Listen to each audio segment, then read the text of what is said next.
యువత కోసం ఒక సరికొత్త పథకం లాంచ్ చేశారు. అదే ప్రధానమంత్రి వికసిత్ భారత్ రోజ్గార్ యోజన. ఇది కొత్త ఎంప్లాయ్మెంట్ స్కీమ్ అని చెప్పొచ్చు. దీని బడ్జెటరీ అలొకేషన్ 1,00,000 క్రోర్స్ అంట. ఈ స్కీమ్ కింద ఎవరైతే ప్రైవేట్ సెక్టర్‌లో ఫస్ట్ టైమ్ జాబ్ తెచ్చుకుంటారో వాళ్ళకి ₹15,000 ఇన్సెంటివ్ వస్తదంట గవర్నమెంట్ తరఫు నుంచి. ఈ స్కీమ్ ఆల్రెడీ ప్రభుత్వం అనౌన్స్ చేసేసింది కూడా గత నెలలో. దీనిలో భాగంగా ఎడ్యుకేషన్‌కి, ఎంప్లాయ్మెంట్‌కి గ్యాప్ తగ్గించడం కోసం, ముఖ్యంగా యువతకి ప్రైవేట్ సెక్టర్‌లో ఎంప్లాయ్మెంట్ పెంచడం కోసం ఈ ప్రధాన మంత్రి వికసిత్ భారత్ రోజ్గార్ యోజన తీసుకొస్తున్నారంట. తర్వాత మనందరికీ తెలుసు మనకి యూపీఐ యూనిఫైడ్ పేమెంట్ ఇంటర్ఫేస్ ఫిన్‌టెక్‌లో ఇదొక యూనిక్ మోడల్ అని చెప్పొచ్చు. చాలా సక్సెస్ అయిందని కూడా చెప్పొచ్చనమాట. ప్రపంచంలోనే రియల్ టైమ్ డిజిటల్ ట్రాన్సాక్షన్స్‌లో యూపీఐ ఎంత ముందుందో మనకు తెలుసనమాట.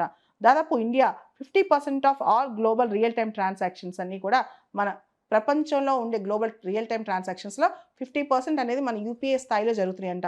సో మోడీ గారు ఇదొక డిజిటల్ ఇన్నోవేషన్ అని చెప్పి యూత్ అందరూ కూడా ఇలాంటి కొత్త కొత్త ఇండిజినస్ స్వదేశీయంగా తయారయ్యే ప్లాట్‌ఫార్మ్స్ మీద దృష్టి పెట్టాలని చెప్పి, ఫారెన్ టెక్నాలజీస్ పక్కన పెట్టాలని చెప్పారనమాట.